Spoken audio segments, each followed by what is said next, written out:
Okay, so good morning. This is the John Chappell Natural Philosophy Society Science Chat, and today is March 4th, and I am your moderator, Franklin Hu. So today we're going to get started off. We have Bob Gray with us, who's been trying to research Weber electrodynamics. We're going to find a little bit more about that. And I believe Harry Ricker has a question. So go ahead, Harry. Well, I just wanted to ask Bob if he looked at unipolar induction in the context of Weber electrodynamics. It is on my list of things to do. At the moment, I'm only at the point where I'm able to derive the four Maxwell's equations, including Faraday induction equation, from the Weber force law. And from that, I was then going to look at problems such as the unipolar induction motors and try to apply it in that sense. But I find to obtain that Faraday's law of induction, or in particular the induced EMF due to a changing magnetic field onto another circuit, requires a component of Weber's force law, which depends on acceleration of the charges. And I'm unable to derive the Maxwell-Faraday equation if I'm using just the Lorentz force law, in particular because of the V cross B. The V cross B is going to be perpendicular. The force is going to be, or induced EMF is going to be perpendicular to the direction of the motion. And therefore the Lorentz force law, from what I've seen, does not contain a way to derive the induced EMF in a circuit due to a changing magnetic field source. But if you add one other term from Weber's force law, you can get the induced EMF in the right direction and everything, and that gives you the Maxwell-Faraday equation as well. So let me ask you a question, Bob. Yeah. In Weber is a two-fluid theory of electricity. Do you understand that, right? Weber's classical electrode, let me put it this way. I don't understand exactly what you mean by that. However, well, that's no surprise. In my derivations, what I'm doing is, instead of following the historical presentation that Professor Esses has done in his book on Weber electrodynamics, he follows very closely the historical presentation, which uses the concept of an Amperian current element. I do not. Weber's potential and Weber's force law is a particle-to-particle force and not a current element to current element. So I just follow the calculations through without the restriction that these current elements must be Amperian current elements. So I end up with a classical electrodynamic set equations that's point charge particle to point charge particle force, which is just like Maxwell's classical electrodynamics as we use it today. So I don't know what you mean by two fluid, did you say two fluid states or two fluid? I'm not sure how that differs from just Maxwell. Is Maxwell then that's a good question. Maxwell, of course, you realize that current didn't exist in Maxwell's theory or in Weber's theory. There was no, what we call current didn't exist in their thoughts. So that's right. So what we consider to be current is a movement of charge called electrons And that didn't arise as a theoretical concept until after Maxwell and Weber Right. had done their work. Until So Thomson my discovered understanding Maxwell. is, is that in the one fluid theory, which is kind of attributed to Benjamin Franklin, the idea being that charge flows from the positive to the negative on the theory that the positive was too much of the electrical fluid. Okay, whatever electricity is called electrical fluid. And so the positive charged body, okay, had too much of it, and the negative charged body had a deficit of it, and so it would flow from the positive to the negative. The two fluid theory seems to say that there's the electrical fluid, there's two kinds of it, and it flows in both directions at the same time. So one fluid is flowing from plus to minus, while another fluid is flowing from minus to plus, and that's called the two fluid theory, at least as I understand it. Okay, that's very good. That's what Esses points out in his book. I don't believe he uses the terminology fluid, um, but That's the old terminology, by the way. he does use, as I say, this concept of Amperian current element, which is composed of positive charge and a negative charge. And as you say, the positive charge goes one direction, negative charge goes in the other direction when it's, in a potential difference. But you don't need that. I'm finding that you don't need that concept. It's just separate them like superposition. Um, you separate it into two different charges. Um, you don't have to, so two different currents, and you can superimpose them on each other if you wanted to and get the Amperian current element. But you don't have to. It's particle to particle. Okay, well, um, you answered my question, which is you're not taking the two fluid theory into consideration. That's correct. That's correct. The other question that I asked Andre was, and he kind of blew it off, was I asked him about the why a magnet is suspended over a superconductor, and he took the easy way out by saying that currents in the superconductor, okay, were induced, and so therefore the force was between the currents in the superconductor and the currents in the magnet. I've always felt uncomfortable with that because I don't see any currents in the magnet. That's very interesting because in order to do the derivation that I was talking about of deriving the four Maxwell's equations from the Weber electrodynamics, I have to assume that the source of a magnetic field is a current loop of some kind, a charged current loop or a neutral wire with a moving charge within that loop. But I have to assume the magnetic field is generated by a charge moving in a closed loop. And that is because I'm taking an integration around a circuit path. And when you do that, you follow the mathematics of that, and you end up with an equation which is just like the definition of a magnetic field in Maxwell's classical electrodynamics as an integration around the path of, a source, Right. a source current. Well, So what happens is you wind up treating the magnet as a current loop, right. So if and you have a so you magnetic create an field, equivalent current loop. right? If you have a And magnetic field on the I kind of have a problem with that, but anyway, okay, that's so you've got that one. You've got that one. Okay, that's good.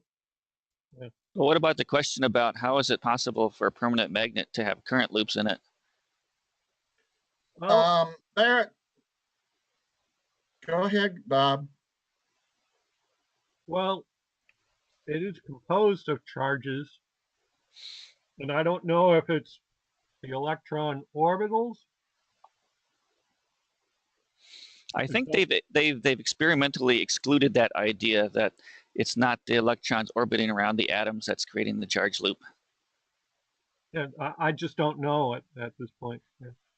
So Well, that's I I'm think asking. that's Let's. up in the air as far as I could tell. Well, I'm just I asking. have Okay, tons let's. of books on magnetism, and it's hard to really understand what they're saying because they sort of dig down into the atomic orbitals, and by the time, to me, I just sort of um, not I don't find it very convincing or easy to understand. Well, the Yeah, I only think. other source I could think of would be the spin one half, intrinsic magnetic dipole moment of the particles that are there. If they're somehow collectively coordinating to produce the magnetic field, because that's the only other source I know of. Either the charge is moving in a loop, or the spin one half particle has a magnetic dipole moment, and somehow it's all adding up to something macro scale. But I haven't seen a very clear explanation either of permanent magnets, permanent magnetism in material.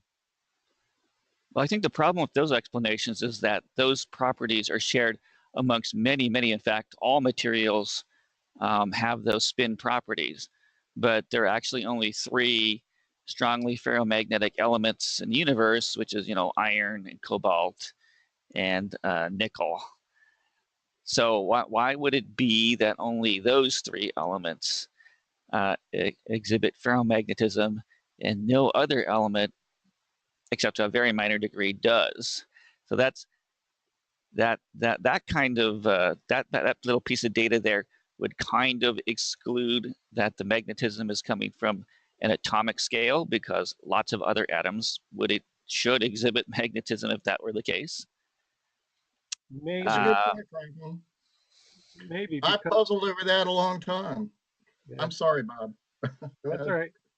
right. I've done a lot of work in magnetic resonance imaging, and it's curious that a little pulse in, across the body will align all of the spin magnetic dipoles, so that you get a large enough signal that you can detect it.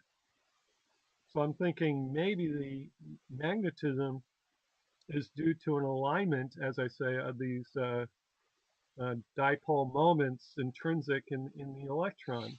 And why they are all aligned in a magnet and not in some other piece of material, no clue, other than the general physics explanation. Oh, it's the preferred energy state. The configuration, it's a lower energy state if they're aligned. But that doesn't really explain it to me. so Harry, with all the books that you read, does anybody have an explanation for how a permanent magnet could possibly have little current loops in it? I think they just assume it is so because that makes the theory work. I got to be honest with you and say I I just can't make much sense out of them. The real issue in my mind is this whole issue of magnetism is really very complicated, and it's kind of been, how should I put this without seeming entirely negative? I think they've sort of um, thought they've explained it and satisfied themselves that they understand magnetism, and so it's not really on the forefront of the frontier of scientific work. So that means like they can spend a lot of money on Higgs bosons and discovering gravity waves, but they don't really have a satisfactory explanation of magnetism. And it's and if you tell them that, I don't think they would really appreciate it. They would insist the opposite. So, I'm sure there's lots and lots of people who worked on this.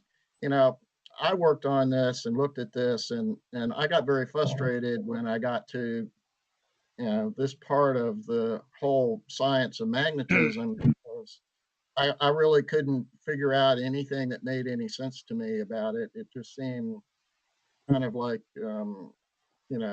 well, here's our theory and it seems to work and we get good predictions. And so they're happy with that, but it's not very satisfying. Does that make sense to you? Yeah, I agree. It's not very satisfying. So I'm just looking at like the wiki page on magnetism, and I really don't see any, even an attempt to explain what magnetism is, other than, it has something to do with something aligning. Right. Well, the issue that I brought up to Andre and that we were talking about was, I have a problem with superconductivity as well. And if you notice what happens in ferromagnetism, okay, if you bring a magnet to an iron plate or an iron ferromagnetic plane surface, the magnet is sucked down and grabs the surface. And so you have to grab the magnet and pull it up to cause it to separate.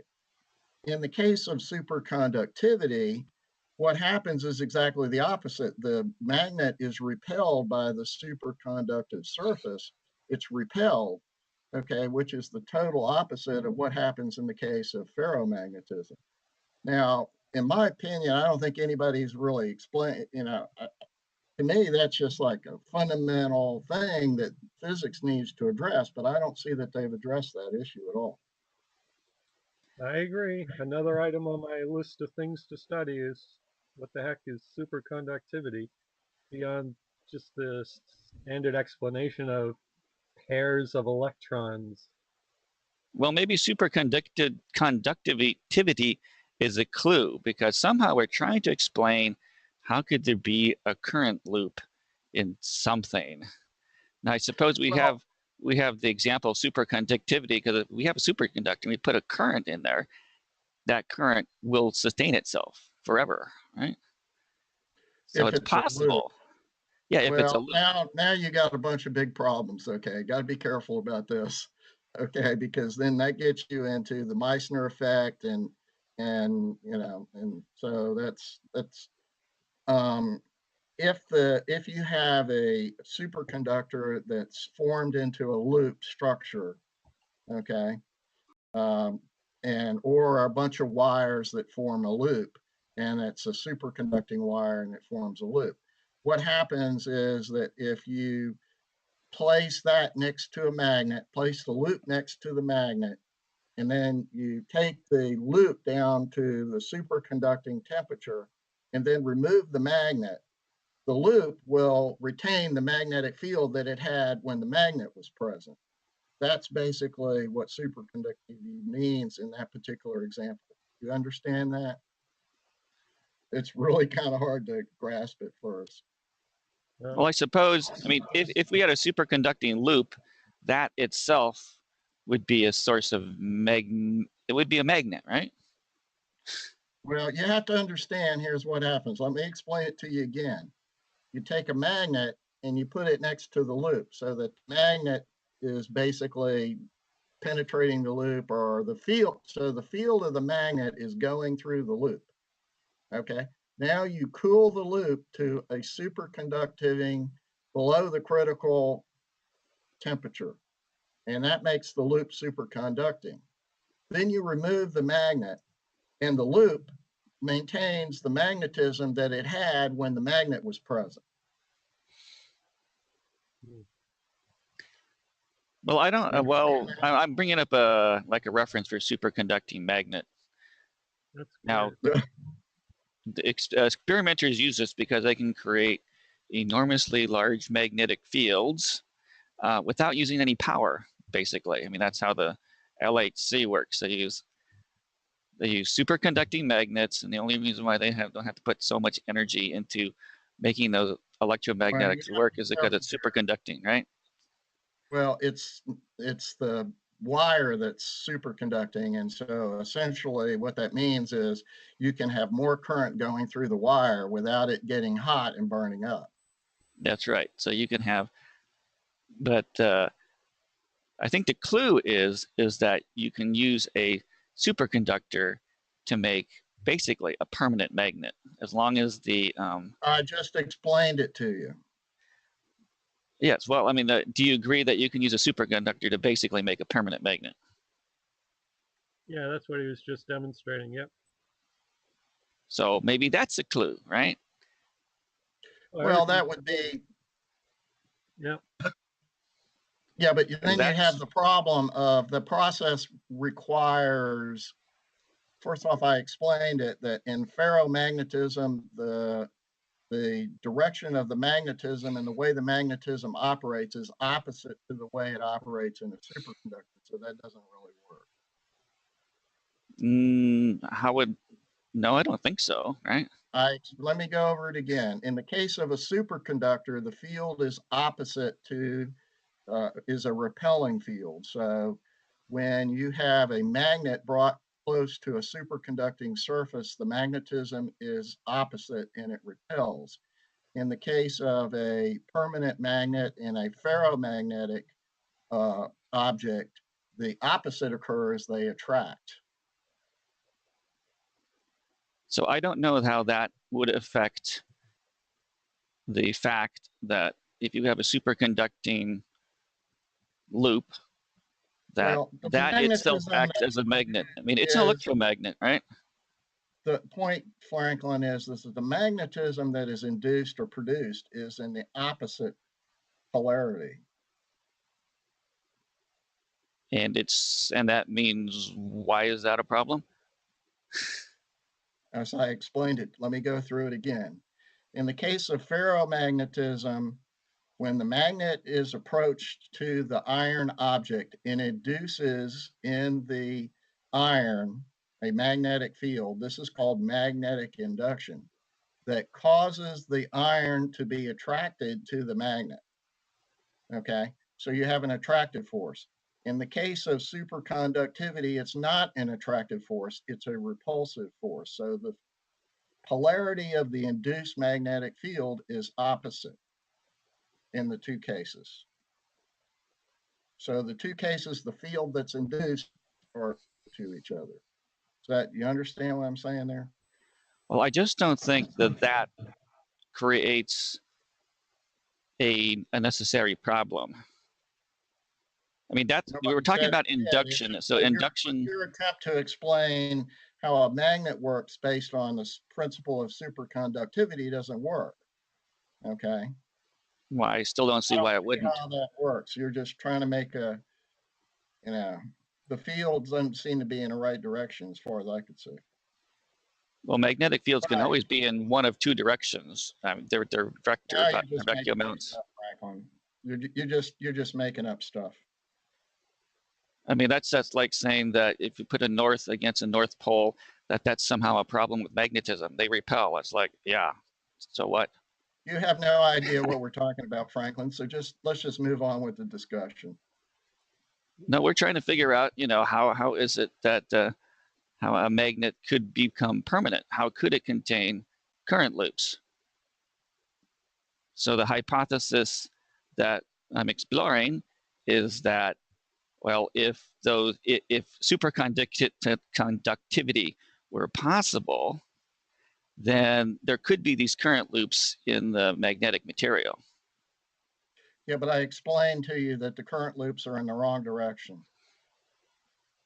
A spin already is a kind of a current loop. It is not a current loop, but it has a magnetic orientation. Well, let's just take out the idea of superconductor. Let's just put in a loop.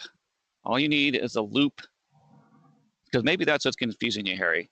Let's remove the idea of superconductivity. You're the one that's confused, Franklin. And just put in current loops. So if I have 20 current loops all going in the same direction, that's going to form a magnet, right? That's a magnet. Well, the theory is that there's what's called an equivalent current loop. Okay. And so what is done is they say that a magnet, a permanent magnet, has an equivalent current. And so that equivalent current is how they talk about the creation of the magnetic field in the magnet. Now, in the case of ceramic magnets, it's pretty clear that you can't have a current because they're made of an insulator. Well, that's another interesting clue. Why is it that the best magnets are, in fact, insulators? If It's not really. It's kind of a distinction between a photon and a radio wave. Basically, the current is what's flowing. The charge is flowing around an atom, as opposed to a current charge of electrons flowing through a wire loop. It's the scale of the thing that either way you've got a magnet, whether it's the charge flowing around a single atom and multiple atoms or multiple molecules aligned with that charge flowing or circulating in the same direction, or a current loop where you've got a string of atoms or string of electrons flowing around a wire. It's the circular motion of the field that basically creates the magnetic field. So if you can have a bunch of them in parallel running around each molecule, or you can have a bunch of them in series running around a larger loop and still get a magnet. It's equivalent. The molecule essentially is within itself a superconductor, in my view, where there is no resistance to the charge flowing around the molecule, whereas there might be a resistance to an electron flowing from molecule to molecule until you cool it in such a way that each molecule is clearly aligned to make a straight path for the electron flow to go around. When it's warm, there's vibration, so an electron would not have a straight path to flow through. It would be getting bumped from the sides all the time as it was moving around the loop. And that's why I believe a current loop, when it's cooled to superconductivity, will have no resistance because it has a straight and even path. You get it started moving around that path, and there's no resistance of bumping along the sidewalls as it goes. That's kind of how I would see it. And as far as the permanent magnet goes, the alignment of the molecules is kind of a chemical thing, just like crystalline alignment would be a chemical thing. You can align a crystal, and it makes more of a straight path for the current loops or for the field loops around each molecule to combine together. And you can also disrupt that crystal by heating it and then cooling it, and you no longer may have a crystalline pattern, in which case it's similar to a misalignment of the magnetic dipoles. And so a divide of dipoles then would be opposing each other, and you lose your permanent magnet characteristic. So that's kind of my summary of how I view it. So we have some clues here. I think another clue is, basically how they make these super strong, like ceramic magnets. If you're not aware how they do this, what they do is that they make the material first in like some kind of batch, and then they grind it up into like a dust. And then they take this dust and they stick it into the form of a magnet, and then they put a magnet around that to, I guess, to align all of the magnetic domains. And then they sinter that thing into a solid piece. And this is how they make the powerful magnet, which doesn't conduct electricity. So in essence, basically what you do is you have a magnetic field, and you create this object in the presence of a magnetic field. And then when you remove the external magnetic field, the object retains the magnetic field that it was immersed in. Well, I think the main clue here is that they take the powder and then they expose that to the magnetic field. but that's prior to the Is main charge. supposed to align the domains, if you will. Yes. So they If it's align the domains that we're talking before they center that thing together. It's as if, you know, each of those little specks of dust were formed up as a magnet, and then they just like align all the magnets, and then they center that all together so that all the little magnets are all pointing in the same direction. I think is what they're essentially trying to do there. You create a problem due to the fact that you call a spin a current loop. A spin is not a current loop. I don't think we're talking about spin. I think we're literally talking all about these atoms are have spins, and what you do if you generate the magnet is you orientate the spins. You are not creating current loops. There are no current loops. As we had discussed, if that were the case, then why is it only nickel, cobalt, and iron are ferromagnetic? Because all the other elements like aluminum, copper, lead, gold, all of those other things possess exactly the same electrons as those three elements. They all have spins, but in these in these magnetic materials, the spin can be aligned together. That's not possible in the other metals. And why is that? Well, that is crystallographic for crystal reasons. The crystallization process allows to orientate the spins in solid matter, and it doesn't happen with free atoms. The ferromagnetic material, the atoms are on themselves not magnetic. The crystals are magnetic. It's more the structure of the molecule than it is the individual atoms. Yeah, but all atoms have spin. Right. And the spin is basically what you're talking about is there'd be the distinction between a charged spin and an electrical circulation, or a current circulation where your individual electrons move from molecule to molecule, as opposed to a charged circulation, which is the spin of the charge around an atom. Yeah. That kind of like distinctive. Yeah, but what you orient is not these circulations. What you orient, if you create a magnet, as far as I know, is the orientation of spins, and not any currents. So I brought up a picture here showing what you mentioned, which is basically a magnetic domain. And another thing is when you do have a good permanent magnet, you'll see these little individual domains in there, and that you'll see that they are all aligned. So literally each one of these little domains is actually like a magnet. Yeah. And when you get magnetism, that's when all of those domains, whatever the heck they are all aligned. Yeah. So what's the solution here? So we've gone from a large magnet to basically a magnetic domain, like I have in this picture. So they've, circled that. So how is it that little bit there can be magnetic? And why is it? Now you mentioned that it must be about the crystallography. So only like iron and its two little neighbors next to it have the right crystal properties to support ferromagnetism. I think that's the reason. So maybe it has to do with, I don't know, just basically atomic size. Maybe iron is the only size such that it allows this alignment to happen. Maybe that would be a reason, right? That's why only iron and its two neighbors are ferromagnetic, because maybe it's dependent entirely upon size. And it are not currents. Don't exchange spins with currents, current loops, because spins are not current loops. Spins are spins. Well, maybe. Spin create a magnetic field.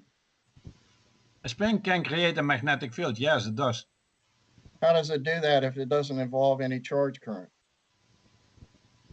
That has nothing to do with charge. So but the only way So you're saying that magnetic field has nothing to do with charge? No, a spin has nothing to do with charge. But the spin, according to you, is what's creating the magnetic field. Yeah, a current loop and a spin can both create a magnetic field. But that So doesn't why, mean that the spin is a current loop, and it well, doesn't mean that a current loop is a spin. well, within this little domain here, why couldn't it be a current loop? Well, it could be, but I think it's a spin because these materials have spin. All these atoms, every atom, hydrogen as well as ferromagnetic materials have spin. But in these atoms, in these crystals, they can be oriented. It has more to do with the crystal orientation, with the symmetry of these atoms when they are packed together, that this is possible. If it was possible with other atoms, they would be magnetizable as well. Yeah, but I other think atoms Franklin are not, right? This is the problem, that only iron is the ferromagnetic material. I think in your question about why couldn't it be a current loop, uh, Franklin, would be because if there was a current loop, you'd be implying electron motion from atom to atom or molecule to molecule. And unless the material is cooled to superconductivity, like Harry says, you would have resistance between those molecule to molecule transitions of the electron, and the current would eventually stop flowing and your magnetization would go away. Whereas if it's held within a molecule, that molecule, the spin within that molecule itself can continue because it's actually not an electron flowing, it's the current, the spin pattern of an electron that creates the magnetic field. It's the rotation of the charge around the atom that creates the magnetic field, not the rotation of the entire charge from, or the motion of the entire charge from atom to atom. The atom to atom one has resistance. As long as the charge retains itself within the atomic pattern, there's no resistance to that spin continuing. So your objection has to do with, this would have to be basically a room temperature superconductor, right? So, but if this were a room temperature superconductor, then would it work? Well, superconductivity still deals with electrons moving from atom to atom, as opposed to at room temperature. Again, you're just talking about a charge circulating around the atom, not the motion of a charge or an electron moving from atom to atom. Superconductivity requires the atom to atom motion. Yeah, so and that's fine. The electron climbing out of one atom and into another atom and out of another and in and out of the atom, there's a loss of energy there due to resistance. As long as you stay within that atom, the circulation of charges within that atom, you're not going to have that resistance, and you maintain that magnetic field as long. And then you can strengthen that magnetic field by aligning the domains, which you do by putting another magnet next to them, aligning it, or like in the case of ceramics, like you said, you align them before you anneal them, or before you basically anneal the magnets, kind of like you anneal steel. You heat it, you hammer it, you heat it, you hammer it, you get all the molecules aligned to strengthen it. Same type of thing, only here you're exposing it to a magnetic field to align the molecules before you let it cool and harden in that direction. So once again, we get back to the original question of, if we think magnetic fields are created by current loops, how could this magnetic domain contain a current loop? It's a charge moving around an atom, not a current loop. A current loop, in my view, is an electron moving from atom to atom or molecule to molecule. That's a current. An electrical current involves the motion of an entire electron pattern. A charge just involves the rotation of a charge around an atom, within an atom. So you can have multiple charges in parallel around each individual atom aligned to make a magnet, or you can have a current loop flowing around a wire where you have electrons moving around in a circle around a loop, creating the magnetic field. Both will create a magnetic field. One is just the integration of multiple smaller ones, and one is the large in the singular loop. So it's like I said, it's kind of like the distinction between a photon and a radio wave. Well, let's suppose we're dealing with a current loop. Let's say, how can we get a current loop going in that little speck magnetic domain?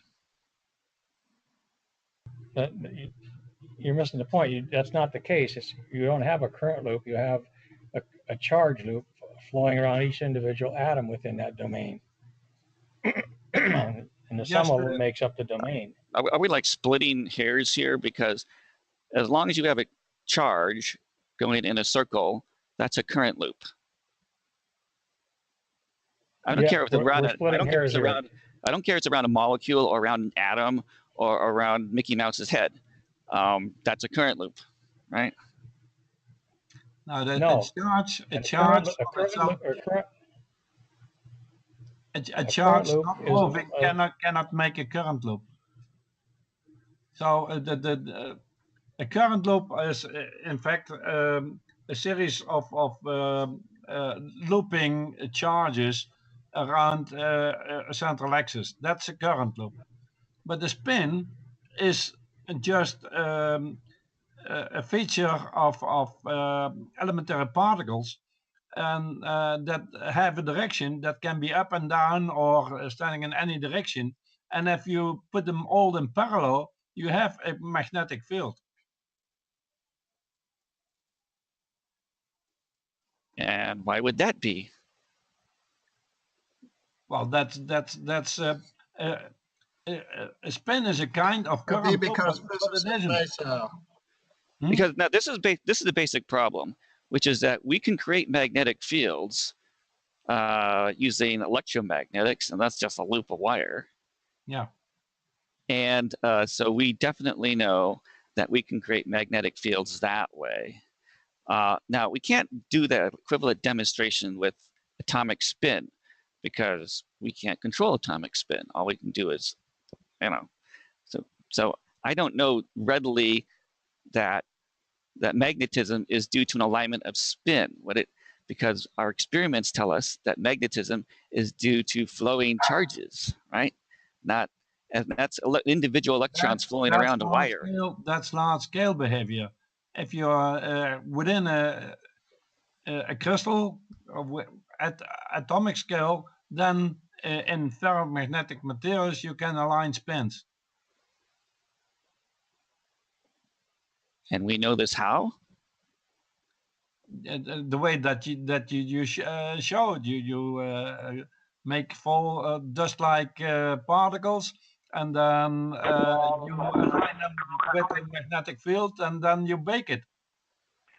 Well, we're not really we're not doing aligning anything atomic. I mean, we're talking about dust specks that you can see.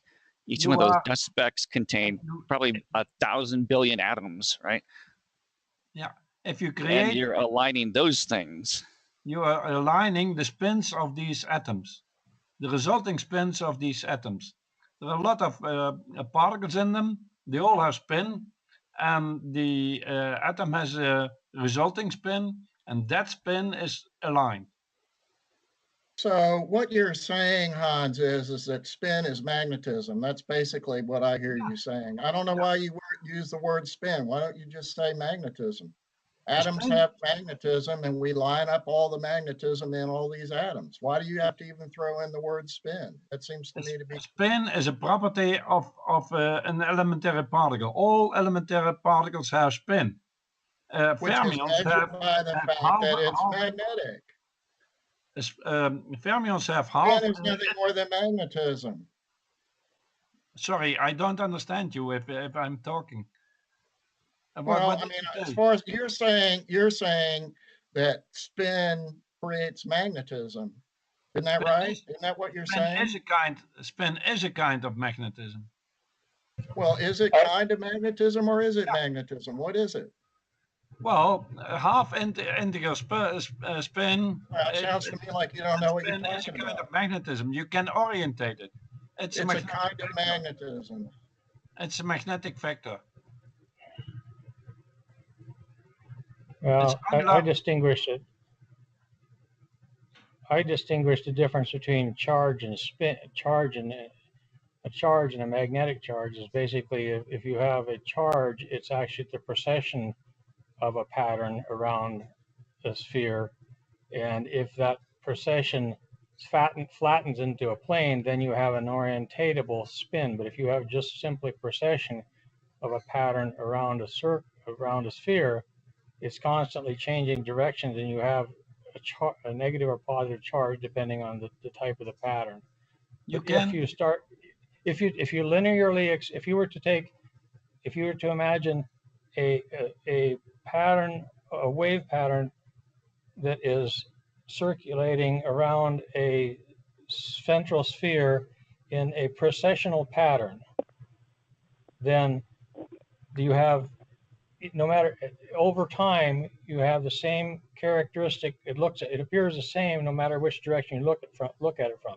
If you take that precessional pattern and linearly accelerate it in a direction, then that would have a tendency to take that precessional pattern and flatten it out, so it would then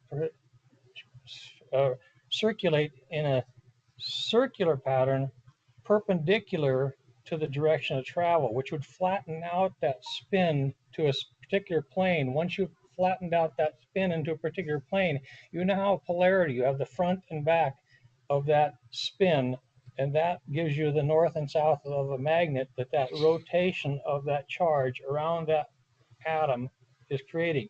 You have to linearly accelerate a charge to create a magnet.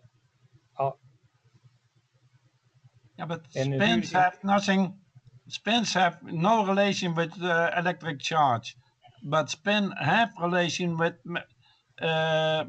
magnetic fields. A spin can be oriented. A spin can be oriented by a magnetic field, and if you then can fix it, and you can fix a large series of spins, then you get a magnet. But a spin is simply a precessional pattern that has been flattened out to rotate in a plane, and then you have, A spin is a characteristic of an elementary particle. Every elementary particle has spin. And the fermions have half integer spin. And if the spin is precessing as well, then they are not loops of circulating electric charges. They are just spins. There's a difference between these things. Yeah, it's a spin of a wave shape. No. It's a rotation of a wave. Well, no, it isn't. I just explained how a charge can become a magnetic field by linearly accelerating it, and you have to agree that linearly accelerated electric charges create magnetic fields. Yes, they do. Statically not moving electric charges do not create a magnetic field. You have to linearly accelerate them. You do not have to linearly accelerate them. No linear acceleration is required. You can take two parallel wires, put a constant current through them. I mean, they're not accelerating. They do have velocity, and they will create magnetic fields that attract the wires, right? So no acceleration. I stand corrected. They don't have to be accelerated. You have to move them. You have to give them a linear velocity. Yes, linear velocity. Okay. All right, you're correct. You don't have to have an acceleration. You have to have a linear velocity. That linear velocity will cause a precessing pattern to flatten perpendicular to the direction of velocity, and that creates a magnetic field of that precessing pattern. A non-accelerated or non-moving pattern will simply have an electrical charge, a positive or negative electrical charge. Once you move it, it flattens and becomes polarized, and it exhibits the characteristic of a magnetic field. The size and scale of that. You all try to explain a spin as something that circulates or moves or waves or so. A spin is a property of an elementary particle. It has a spin. Okay, and that spin reacts on magnetic fields. It interacts with magnetic fields. It doesn't interact with electrical fields. It only interacts with magnetic fields. And it And has despite nothing to do with the current. what is a spin? A spin is a property of an elementary particle. Electrons have spin, quarks have spin. Color is a color is a property of an elementary particle too. Explain color. You know, color charge or what? What do you mean? Color charge is a property of quarks. They also give color elementary particles a color. You know, some particles like quarks, in my view, have color charge, and some particles have electrical charge, or the electrical charge can be zero. That's what electrons, they have electrical charge. I have put up the Stern-Gerlach experiment, which is the premier experiment for determining the existence of spin. It's applied in a magnetic resonance apparatus that hospitals are using to diagnose patients.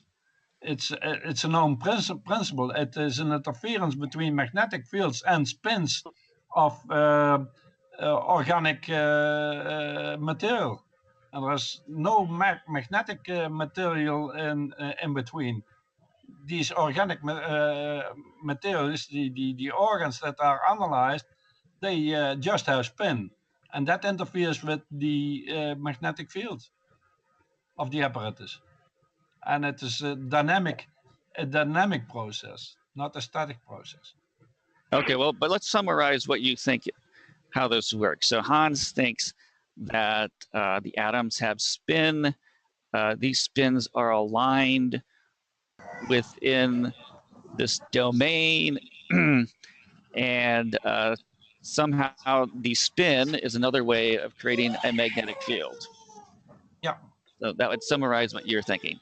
Now, I heard another idea, I think Corey may have said this, that if you have a molecule, that something can be rotating around the molecule, and that could in fact create something that's like a current loop. And maybe that's what is being aligned. In that case, if there is some electric charges circulating, then that also creates an electric field. But it's a different thing then, a spin. Yes. And I mean, I don't want to, once again, let's stop splitting hairs. That's just a different hypothesis, right? So the hypothesis there is that we're getting a lot of noise from somebody here. Let's see if I can get rid of that. We got a whole bunch of kids. Okay, coming from, there we go. So these are just two different hypotheses. I just want to make that clear, that we're not trying to find any one hypothesis. Just I'm saying we've got at least two. One is that Frankly, can I just clarify though? You said the charge is moving around the molecule. The molecule is simply used as a structure to keep the atom that the atoms are using to align the spin of a particular atom within that molecule is going to contain the pattern of charge that's going to be rotating around that atom. The molecule is needed to align the charges within from molecule to molecule to create the larger magnet. So the charge spin remains within an atom, not around the entire molecule. So are you still thinking that the thing that's creating the magnetism is still an electron, but it's associated with a particular atom? Yeah, it's the electron's orientation within that atom that rotates in a particular plane, and it's held in that plane because of the molecular structure that it's associated with. Okay, so the molecules are there just to hold the atom in place so that it can't wander around some random orientation. Right, and it's much like your ceramic material. Ceramic material will is aligned in a crystalline fashion before it's allowed to cool. It's the atoms within that, those individual atoms within that crystalline pattern that are aligned, that the charge rotation or spin is aligned in. Because if you had motion from atom to atom, again, you'd have resistance to the flow of charge. But fundamentally, if the current flow is on a one atom basis. There's some electron orbiting around some atom, and that's creating the magnetic field. No, Fundamentally. no, that's what no. started. Once again, Hans, we're talking different hypotheses here. Now we understand your hypothesis, which you believe is that there's spin. Spin is an inherent property of the atom, having nothing to do with an actual electron orbiting anything. We understand that. Now, No. Cornelius is suggesting that there is, in fact, an electron orbiting around the atom, and that is what is creating the magnetic field. I'll react after this, but it's not true what you are stating. I'll react later. Well, it's not true or false. I mean, no one can tell whether any of these statements are true or false. What started quantum mechanics is the fact that in an atom, the electrons were circulating the nucleus, and everybody was astonished about the fact that this didn't produce electromagnetic radiation. Nobody could understand why a hydrogen atom doesn't emit electromagnetic radiation because of the fact that there is an electron circulating around that hydrogen nucleus. It didn't happen. So they had to find an explanation for that. There is no explanation for that. There are no electric charges circulating the nucleus in a hydrogen atom. And other, also in other atoms, it's no explanation for any electric currents in the atom. And in atoms, no electric currents are generated. The electric charges seem to be settled on the geometric center of the atom, in the middle. The electric charges don't move. The other things that are part of the electrons are circulating, not the electric charge. Otherwise, all the atoms must emit electromagnetic radiation and lose their energy, and that doesn't happen. I agree with that. I agree with that, Hans. That would be a The serious. electron itself is not moving around a circle, but around the atom. The charge is a spinning pattern centered around the center of the atom. It's a spinning pattern, but it's not an individual particle spinning around the pattern. Be careful. The electron is not a particle. The electron is not a particle. The electron is a pattern of. Be careful with the word spin, because we are now using two different explanations of the word spin. Spin is a property of the electrons and also of the nucleus, but spinning around, that is moving around. We circulate. We should better call it circulating. Yeah, circulating versus spinning. I'll say the pattern is circulating around the atom. Yeah, there you're right. And all right. Okay, so we've clarified that Cornelius feels that there is a circulation of a pattern. I mean, in order to solve this whole electrons cannot be orbiting an atom thing, we call it a whole pattern or cloud or something. Yeah. So that it doesn't necessarily have to circulate. As an accelerating electron. Must stay on the center, on the geometric center of the atom. They must, in some way, cling on a central place and compensate each other there. They don't travel around. The charges stay put in the middle. Agreed. Well, you can't agree with that because the charge has to be moving in order to create a magnetic field, right? No, the charge isn't No, matter. the spin does. Electrons, all elementary particles, including the elementary particles in the nucleus, they have spin. And the spin is creating the magnetic field.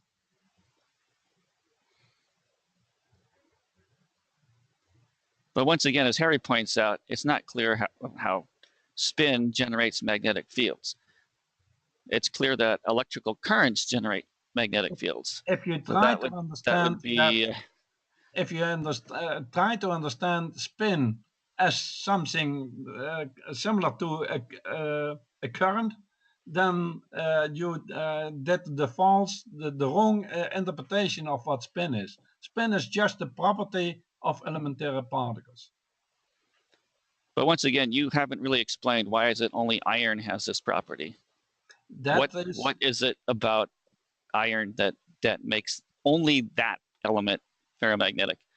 Because these crystals allow you to align the spin.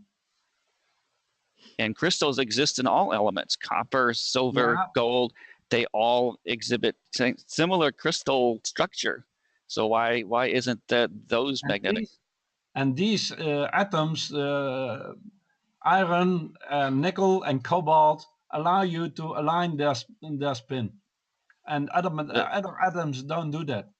The question is, you can't explain that. Ferromagnetic substances that give you the opposite magnetism. How does that happen? Why do you get substances that are paramagnetic as opposed to ferromagnetic?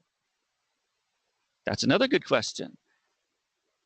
I mean, pure carbon is paramagnetic. When their spins, they were in the opposite direction. They're in the wrong direction, not in the direction of, in the one case, the spins are aligned in the plus direction, let's say. In the other case, they're aligned in the negative direction.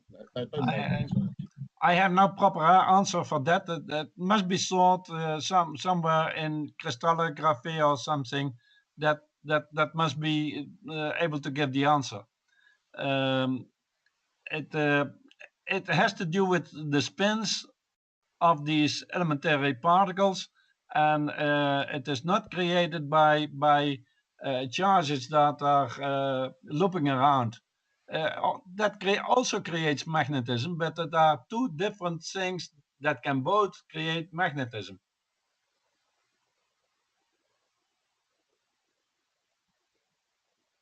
Well, let's go. I'm showing my picture of the magnetic domain again. So once again, we're trying to figure out how is it that thing can produce a magnetic field. Now, here are the things that we know.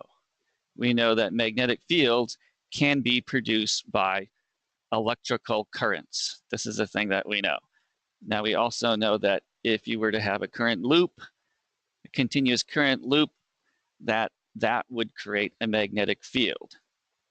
Now, those current loops, as we know them, as Corey pointed out, would be like a bulk motion of electrons through the material versus, say, atomic circulation. And we were talking about atomic circulation really doesn't seem possible because otherwise atoms would continuously emit energy and the electrons would spiral down a nucleus, and that whole argument there.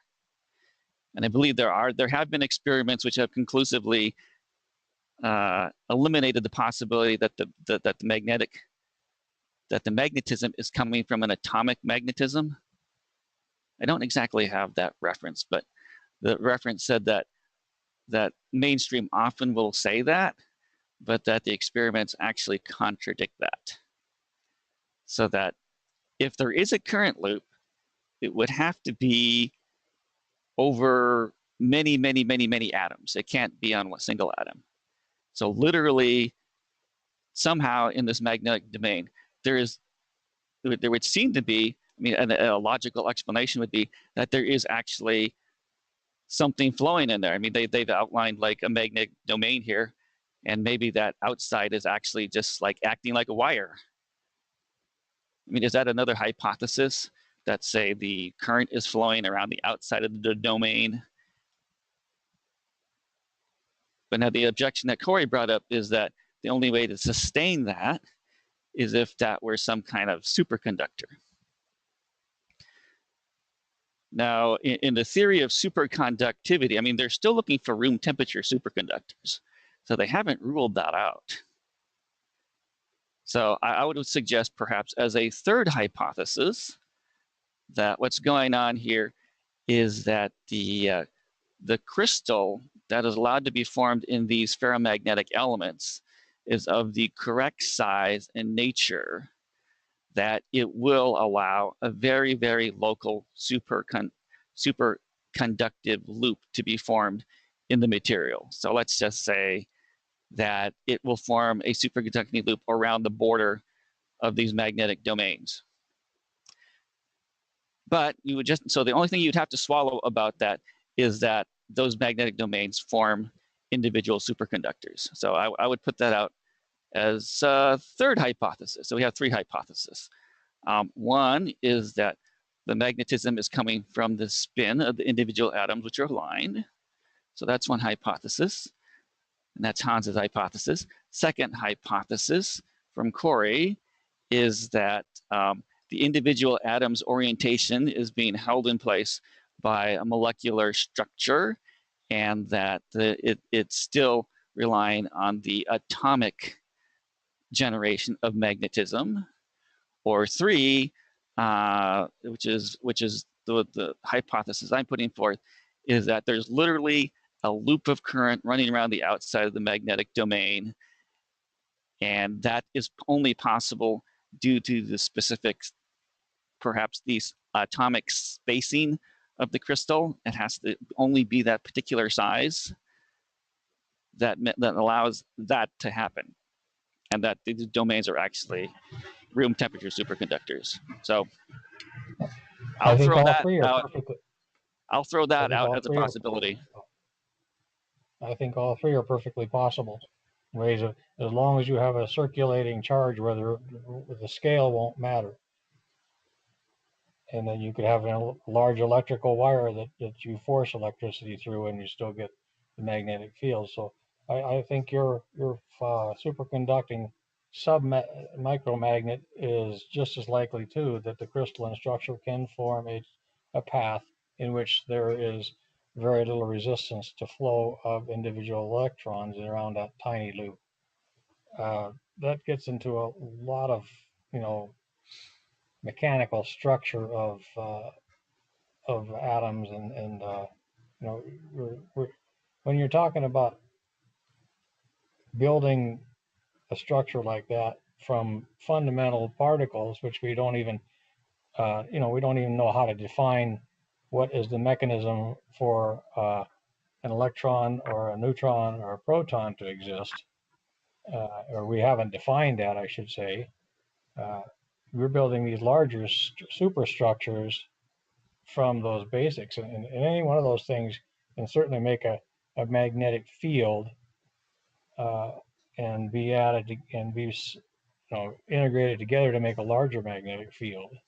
If there are, the main thing is that there's got to be a circulation of charge or a spin that is aligned in one form or another. Yep, I would say that that's true. So, I mean, it's very hard from where we're sitting to tell, which is which, as in we don't have the experimental whatever to determine those things. But I think we've, at least made some progress in trying to figure out at least something to our own satisfaction that may be kind of an explanation for how a magnetic field works, since, as Harry pointed out, mainstream doesn't seem to even want to touch the subject. So this is one interesting area that we can freely discuss because mainstream really doesn't have any better explanations. So Harry, what do you think of our three hypotheses?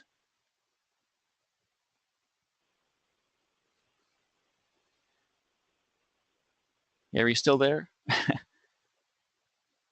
Or what does anyone else think of the three hypotheses that we've kind of put forward here? I have one remark about the superconductivity hypothesis. Sorry for my language. That is that it merely follows the magnetic field. If you change the magnetic field, then this current will follow what the magnetic field does. It doesn't make a permanent magnet. It just follows the current will follow what the field will do. And we were talking about permanent magnets, and so I think the superconductive circle will not do that. Well, this is the way I see it, and this is the reason why they have to make magnets the way they do, is that if you've got a crystal, it probably has a favored path through that crystal, which is superconductive. It's probably not consistently superconductive everywhere at any angle. So what needs to happen is that you need to have your bulk, like a spec of your magnetic material, and then you pass an initial magnetic field over it. Now that will charge the current loop. It'll get it started, and it will exhibit its own magnetism, and it will align to that external. It'll actually physically force the particle to switch its orientation. So if it was in, like, the wrong orientation for maximum magnetism, it would switch so that it would be in the orientation, or at least they would all be oriented in the same direction. And then that's why you have to pre-align them, because of this preferred orientation. But then you would have to center it into that configuration. And once you get the current loops going, then they cannot be stopped, and they maintain the orientation. Even if you bring up another magnet next to it, it's not going to lose that orientation unless you make it really super, super, super strong. And even if you did, you would end up with a magnet which is less powerful than the original. At least it is not possible to steer the direction in which the current will go on. It can go left circled or right circled. No, it's totally possible to steer that, because if you have some material where electrons can flow in any direction, you expose it to a magnetic field. Now, generally speaking, as Harry said, that when you expose the material to a magnetic field, the other material actually spins the opposite direction. But they will all spin the same opposite direction. So they will all gain the same magnetism. So in that way, it's like you have the superconducting material, you initially charge it with current, because initially it wouldn't have any particular current going in it. But as soon as you expose it to a magnetic field, that would induce a electric charge loop in it. And then once that's established, if it's superconductor, that would be maintained. Yeah, what you now explained is exactly what happens to the spins. Well, it's possible. I mean, we're just actually talking about different levels. You're talking at the smallest atomic level, Corey's talking at the molecular level, and I'm talking actually at the crystalline level, like domain level. But we're all kind of have the same idea. One thing about the crystalline level, though, in order to induce an electrical flow, you not only need a magnetic field, but the magnetic field has to be a changing magnetic field. And so there might lie in the problem of getting the electron flow started and maintained. So it doesn't seem like as intuitive as the others, but I'm not saying it's not a possibility. It doesn't seem as easy to understand for me, that possibility. Well, I suppose all magnetic fields would be varying. I mean, you can't charge a magnet without there being a varying field, right? It always has to start from 0 and then go to some maximum value. And we know that electrons move under the influence of changing magnetic field strength. That's just another physics law. So immediately, once you put any magnet next to any ferromagnetic material, that's immediately going to cause all electrons to start jumping around all on their own. But it's just a matter of trying to figure out how you can get that loop to be, that charge moving around or something, to be continuous. But you have to swallow a couple things. In Hans's case, you have to swallow that spin magnetism is the same as magnetism. And in Corey's, you have to swallow that the magnetism is still being created by the atoms and the electrons. And we can see that, well, the electrons are probably not encountering a lot of resistance, so those can keep on going. Or you have to swallow that there is a bulk superconductivity on the magnetic domain. Yeah, again, you're distinguishing the motion of an electron. It's really the motion, is the rotation, the spin of the charge, the rotation of the charge to avoid conflict with. I believe we're talking about the same thing, but well, see, my model escapes that, because I'm talking about like electrons rotating around the outside of the domain. So we don't have to deal with this problem that there's an individual electron around an atom. So that would be one advantage, that you don't have to deal with that particular question.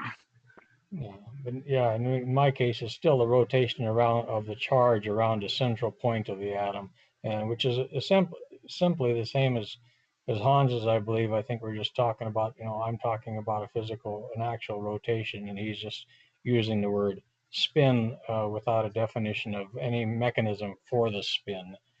So I think I think we're talking the same thing.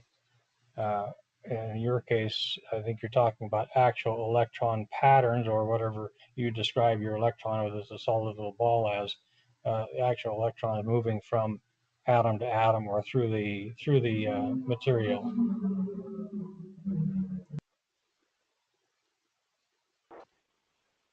All right.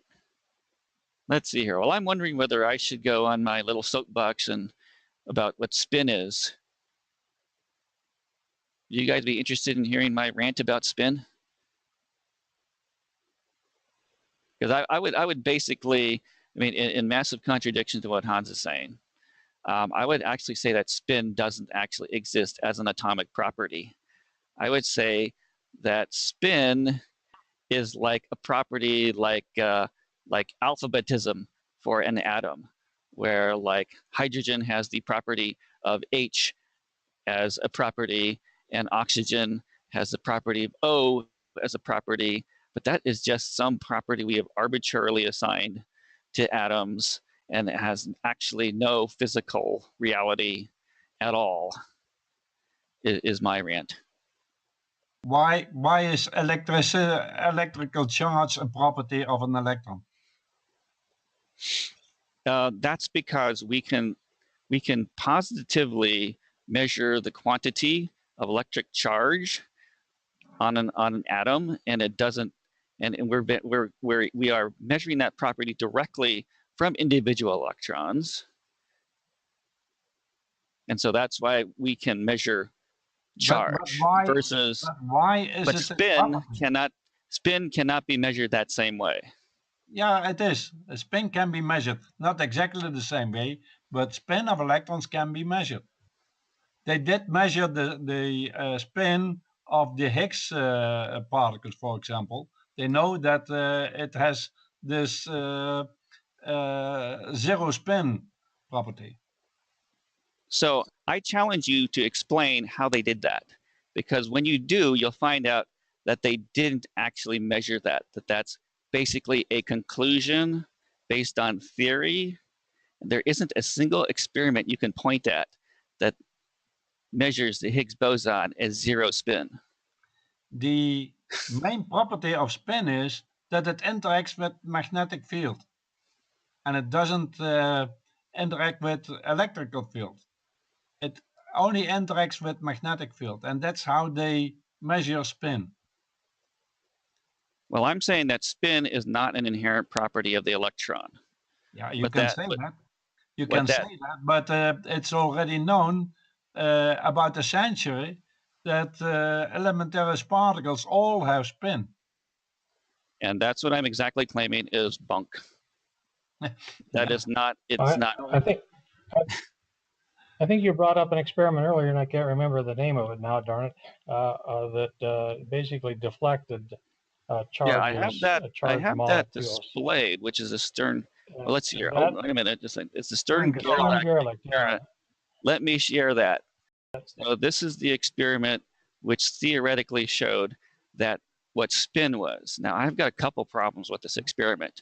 Number one is that this is done on silver ions, on silver atoms, right? Now, spin is supposed to be a property of electrons, but this experiment is not done on individual electrons.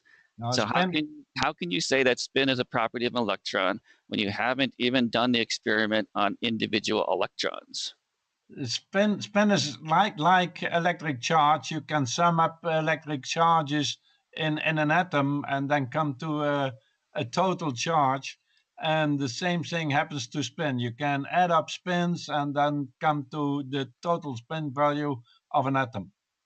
Well, certainly you can, but if spin itself doesn't exist, then everything you just said doesn't make any difference. Spin exists. Spin exists. No, spin does not exist.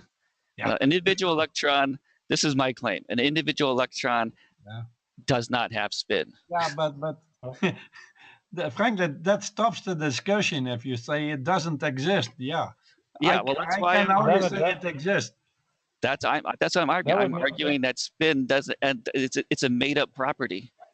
You know, Corey mentions things like color, and that's also a made-up property. That spin not existing would imply that an electron would not deflect in the presence of a magnetic field, and we certainly know that that's not true. So, and a neutron is not going to deflect in the presence of a magnetic field, but that statement would also be false, because if spin doesn't exist, then whatever is causing the electron to deflect obviously doesn't depend on spin. So you're kind of circular in your definition there. I didn't say spin didn't exist. You said spin didn't exist. Yes, I'm just saying spin doesn't exist. If spin didn't exist, there would be no deflection. Obviously, there is deflection, so spin does exist. No, that's completely circular. That argument you made is completely circular. Spin exists because an electron deflects it. If the measurement of spin is based on whether or not something deflects. No, spin does not. Okay. Go ahead. Hans, explain again how they measure spin as a measurement of deflection in a magnetic field, because that's how they measure basically spin, is its reaction to a magnetic field. Well, that's why I'm getting to the Stern-Gerlach experiment again. So in the Stern-Gerlach experiment, they're using silver ions. Now they use this specially shaped magnet, which causes that silver ion beam to break up into two separate beams. Yeah. Call it an up and a down. Because they have iron with spin up and you have spin down positions. That are the two possibilities that spin can be. So that's how you separate the atoms that have a different spin value. But now this is the reason why I don't believe that this is actually detecting a property of an electron. I don't even think it's detecting a property of the silver ion itself. This can also be done with electrons. They did it with silver atoms because they are more easy to trace, more easy to detect. Well, the bigger problem is that once you run once you separate out the silver atoms into, say, you have your up and your down. So your up is like what's deflected toward the North Pole, and when you're down is what's deflected to the South Pole. So you've got these two populations of atoms. One of them theoretically spin up, the other population theoretically spin down. Now, do you know what happens if you run one of those beams, which should all be the same population, spin up, through another Stern-Gerlach machine, but you orient it 90 degrees? Yeah. So what would you think should happen if you do that? Should you still get a single beam? Again, no, it splits again into two beams that are equally dense. Yeah, so how could that be? You had something which was spin up all population, and then you run it through another Stern Gerlach, and you get something which is spin up and spin down, which means that your original beam couldn't possibly all have been spin up to start with, or that it's not a property of the actual element of the actual. Spin has a direction.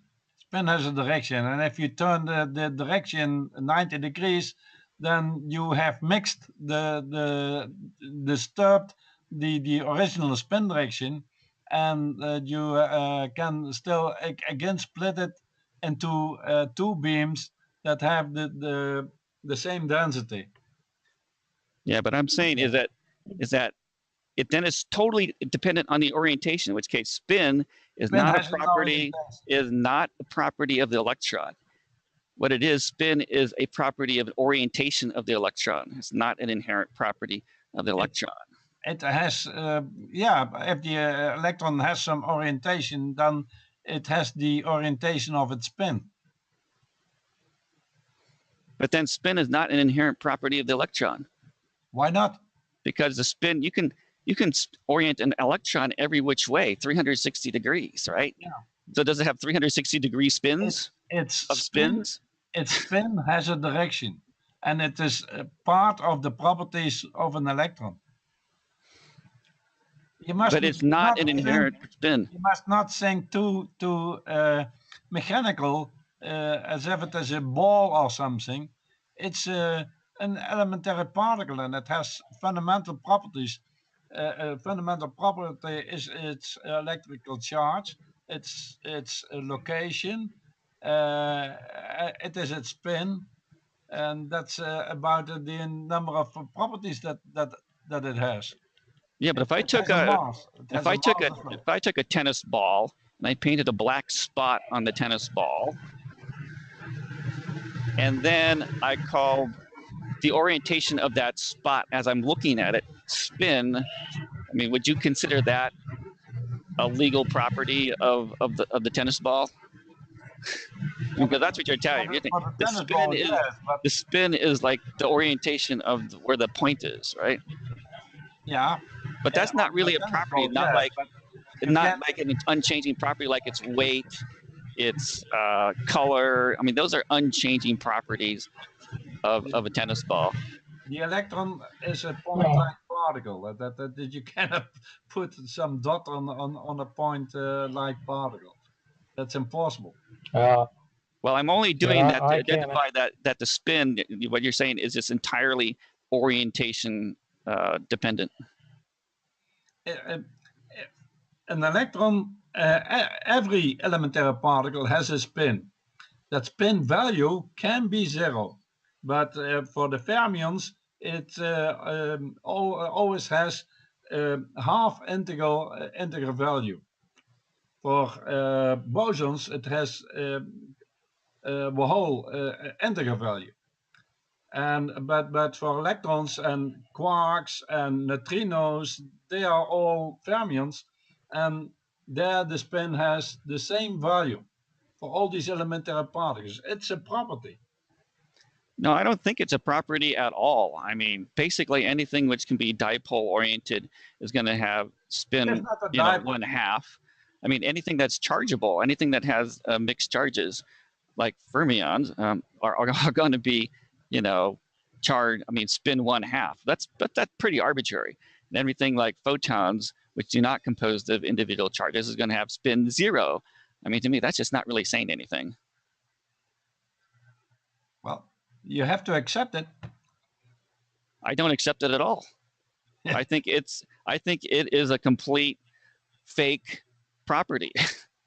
Well, it is. There are experiments that rely on spin, and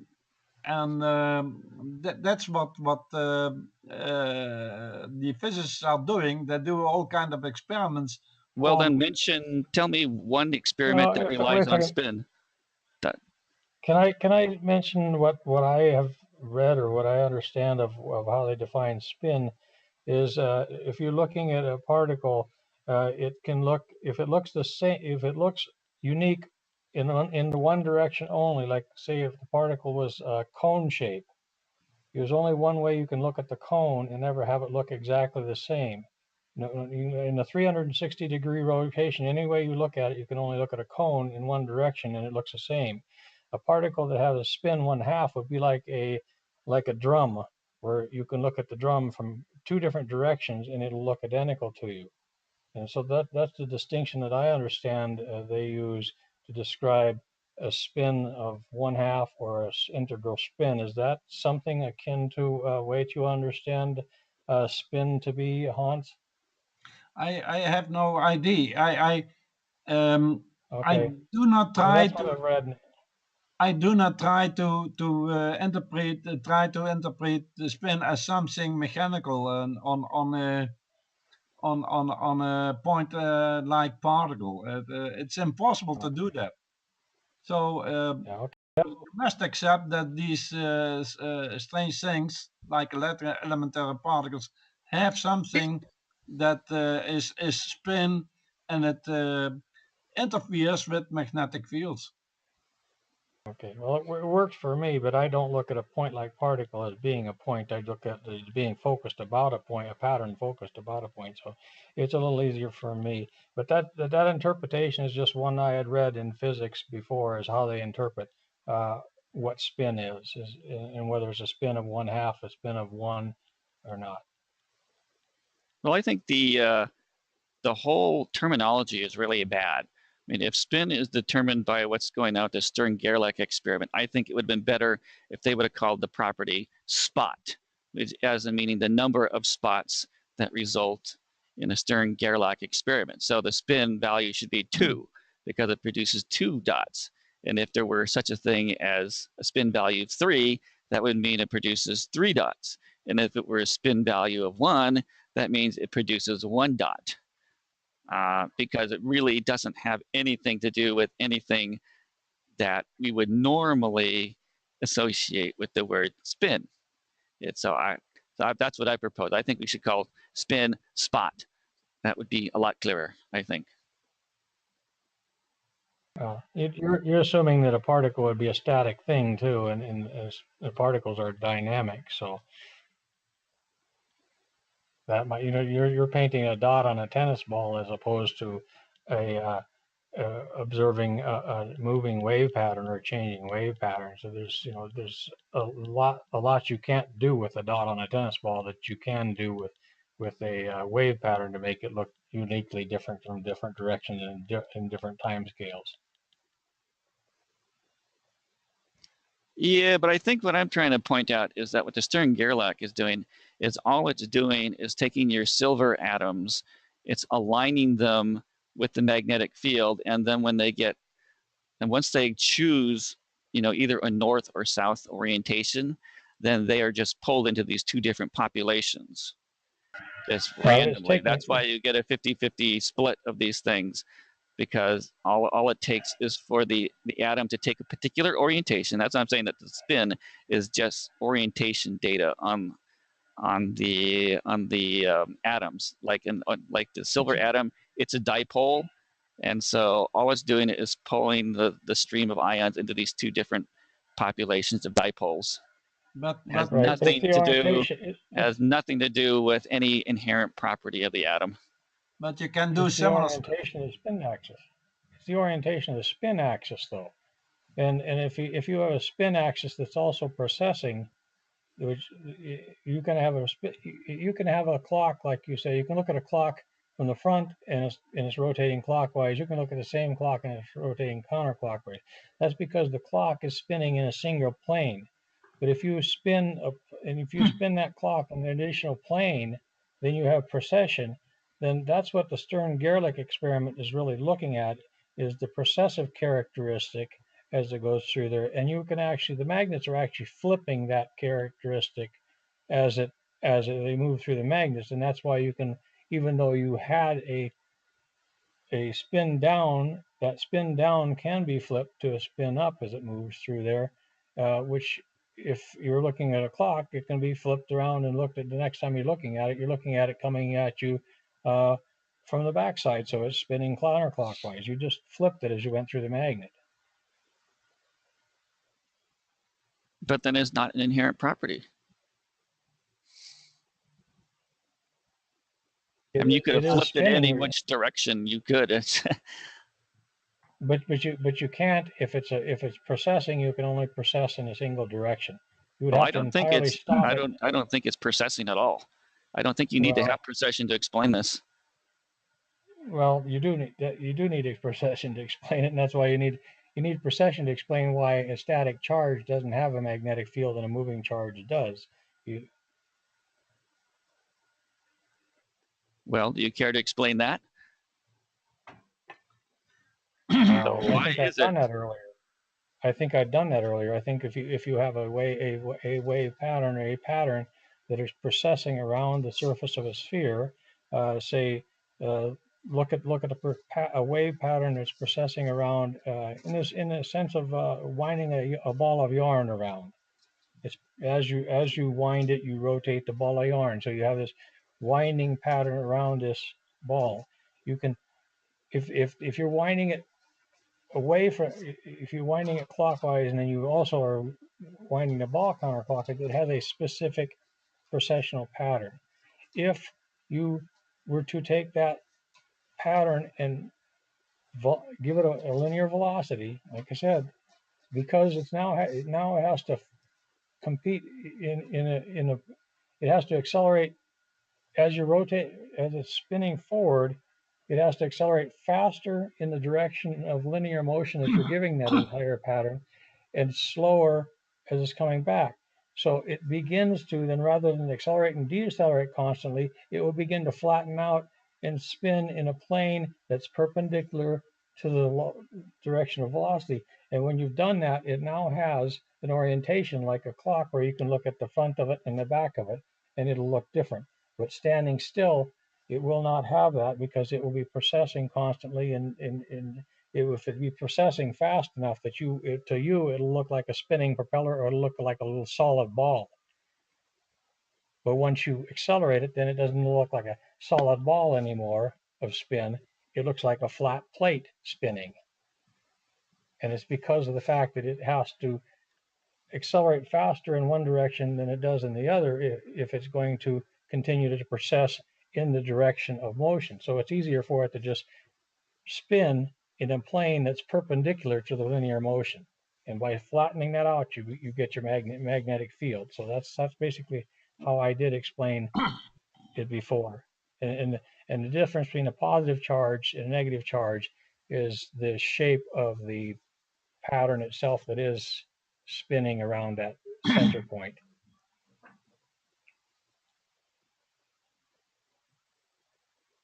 So I was wondering, did anyone actually understand what that was? Because that kind of flew by me. That's a good question. Did anybody understand that, or anybody want clarification on that? Because I'll have to admit, I really didn't understand any of that. Now I don't know. Maybe that's because I'm kind of biased, but other people who don't have a dog in this game, do you understand what Cornelius? Because you were trying to explain how the magnetic force works, which is a very fundamental thing, right? No, the magnetic force is one of the most complex patterns there is. Because before you can have a magnetic force, you have to have a mass, you have to have a charge, and you have to have a moving charge, and then you have to have a linear moving charge, and you finally have a magnetic field. So no, it's not one of the simplest things. It's one of the most complex things. The more fundamental things, right? How does a magnetic field arise? Now, I heard something about there being spinning and flattening, but none of that could have possibly exerted a force on an electron. So that's what I don't understand about it.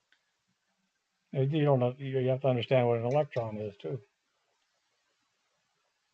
Because all I know about an electron is that it's got a negative charge field around it. That's the only thing I understand about electron.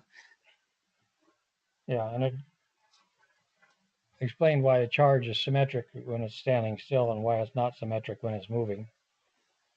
Why it looks the same from all directions when it's standing still and why it's different when it's moving. If nobody else understood that, or if nobody else has questions, I'm not going to go on about something that no one has any interest in, or there's not the least little bit of understanding of what I just said, because that would be kind of ridiculous for everybody's time.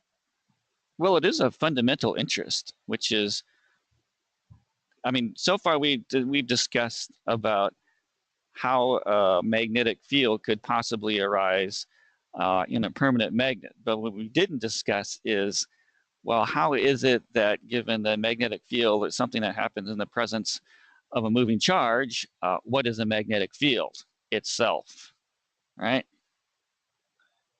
It's it's the curl. It's the curl of the basic field. That's the magnetic field. It's the base of the current field. It's Curl the of the, curl. It's the curl of the basic field. You have a gradient, you have a curl, and you have a divergence that are different parts of the change of a field. And one of these parts of the change of a field is curl. I mean, So that's a math thing. That doesn't give me any intuitive. that's purely I, mathematics. that That's doesn't tell me anything about what's actually generating or what is the magnetic field, right? I mean, what It's a is it warp of the about? That's something to do with torsion, with how call you these things that turn around. um, you get them in weather as well. The Well, I typhoons mean, and so on. if I'm holding a magnet in my hand, then Yeah. clearly some kind of field is being formed around the magnet in my hand versus the hand has got no magnet in it. So what is it It's about the simply the orientation. space? What is it about the space around the magnet that makes it different than the space around my hand that doesn't have the magnet? It's the That's polarization of the gravitational field. Very The simply. polarization of the gravitational field. Gravitational field consists of perfectly spherical shock fronts, wave fronts, moving around a central point. If that gravitational field becomes distorted, if those shock fronts become egg-shaped, for instance, each shock front is egg-shaped. If you were to take that shock front and also rotate it counterclockwise, clockwise, whichever, as those shells expand or contract, go towards the center or go away from the center. At this point, I'm not going to worry about which direction you've got them going. Then each oval or egg-shaped wave front, the point of that wave front will be spinning around. That gives you the orientation that gives you the magnetic field. It's basically a modulation of a gravitational wave or a mass wave, which is a spherical wave. That gives you the magnetization. So it's basically gravity that has been polarized. Gravity has been polarized. So you're saying that a magnet actually creates some kind of a gravitational field around it. No, I'm just saying a magnet is a distortion, a warpage of the gravitational field that gives it polarization. No. Okay, well, there's a possibility.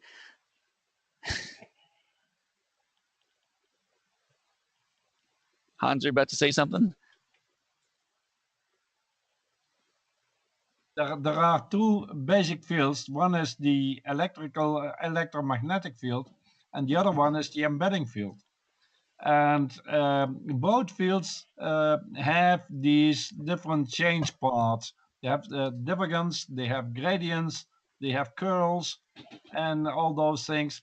But the electrical field works on electrical charges, and the embedding field works on the mass of particles. The gravitational, the magnetic field has no curl. Between the basic fields. The magnetic field has no curl. I mean, the gravitational field has no curl. Gravity is uniform in all directions. Once you have curl, you've introduced a magnetic distortion of the gravitational field. I just combine the two fields, electromagnetic field and gravitational field, the electromagnetic field is merely a warpage or a distortion of a perfectly spherical gravitational field. There is no reason why the embedding field cannot have a curl. It can have, Because but the conditions to have such a curl are not commonly occurring. It happens a lot with electric charges because these can loop around and move around, and that doesn't happen so much with the masses. But if if you go to the weather,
then there are some curls in the clouds and in the weather.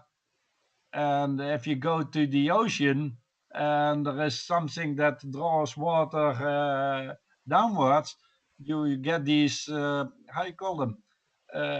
These turning Whirlpools. yeah. Whirlpool. Yeah, and then also you get a curl in the, in fact, in the embedding field in the so that's not an electromagnetic field. It is the embedding but field that does it. Bert, you're looking at two different fields, and I'm looking at one singular medium that all these fields behave in. And Yeah. so